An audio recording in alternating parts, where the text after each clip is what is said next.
Ouviste falar sobre o conflito no Sudão. Mas se eu te perguntar sobre o que realmente tem se passado por lá, tu saberias me dizer com propriedade? Vou te contar de forma detalhada e eu prometo que tu vais entender tudo do início ao fim dessa história. A história do Sudão, ou a história da guerra do Sudão, quem luta, por que luta, quem financia esta guerra e que interesses estão por detrás desse conflito. Vamos começar do princípio. Sudão é um país enorme no nordeste da África. Durante 30 anos, sim, 30 anos, quem mandava lá era um homem chamado Omar al-Bashir. Ele chegou ao poder em 1989, através de um golpe de Estado, e governou com a mão pesada. Repressão, prisão de opositores, guerras internas e uma política que dividia etnias e regiões. Uma dessas regiões chamava-se Darfur. Fica no oeste do Sudão. E é um lugar onde convivem vários grupos étnicos diferentes. No início dos anos 2000, o povo de Darfur levantou-se contra o governo de Bashir. Sentiam-se abandonados, sem escolas, sem saúde, sem segurança, atirados mesmo. E Bashir respondeu da pior forma possível. Ele não enviou seu exército, ele apoiou milícias montadas, chamadas Janjaweed. O que são milícias? Milícias são grupos armados que não fazem parte do exército oficial de um país, mas que atuam como se fossem forças de segurança. São grupos de homens armados, organizados fora das forças oficiais do Estado, que podem controlar territórios, impor regras próprias, cobrar dinheiro à população, proteger ou atacar interesses específicos. E algumas vezes cooperaram em enfrentar o exército oficial do país.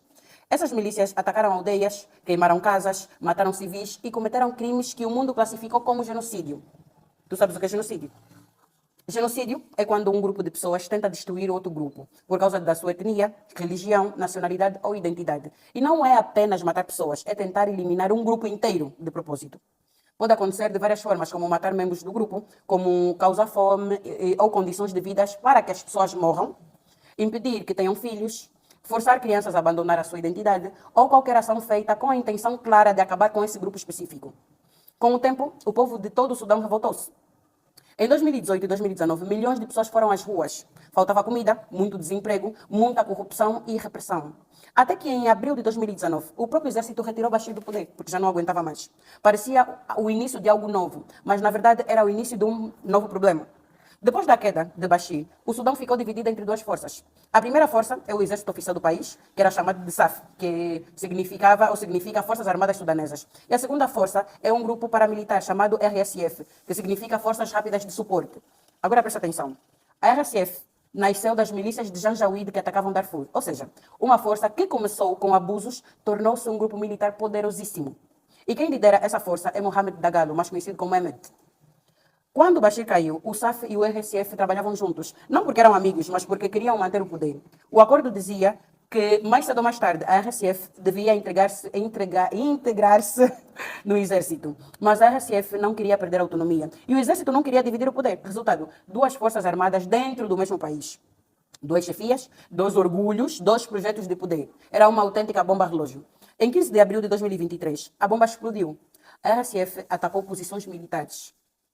O exército respondeu e o Sudão mergulhou numa guerra entre irmãos. Não é guerra tipo, entre países, como costuma ser. É uma guerra dentro do mesmo país, por poder.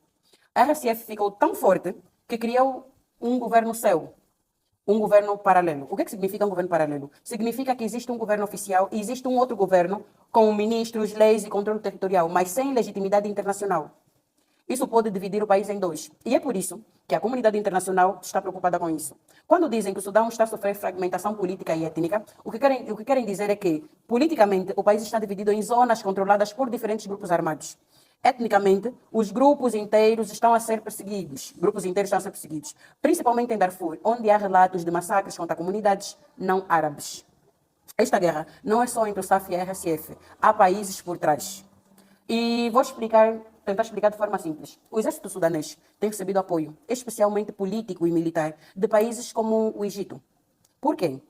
Porque o Egito vê no Sudão um país estratégico e não quer que uma força paramilitar como a RSF ganhe o poder. Isso preocupa a região inteira. Outros países árabes também preferem o SAF, porque acreditam que um exército nacional é muito mais estável do que uma milícia autônoma. A RSF, por sua vez, tem tido apoio externo diferente, especialmente de países e redes ligadas ao comércio de ouro. A RSF controla minas de ouro em Darfur. Esse ouro atravessa fronteiras. E alguns países, grupos empresariais e redes de contrabando beneficiam-se dessa riqueza. E essa riqueza financia armas, logística, soldados e transforma a RSF numa das forças paramilitares mais ricas da região. Ou seja, há interesses econômicos fortes por trás da continuação dessa guerra. Por isso é que ela não acaba até agora.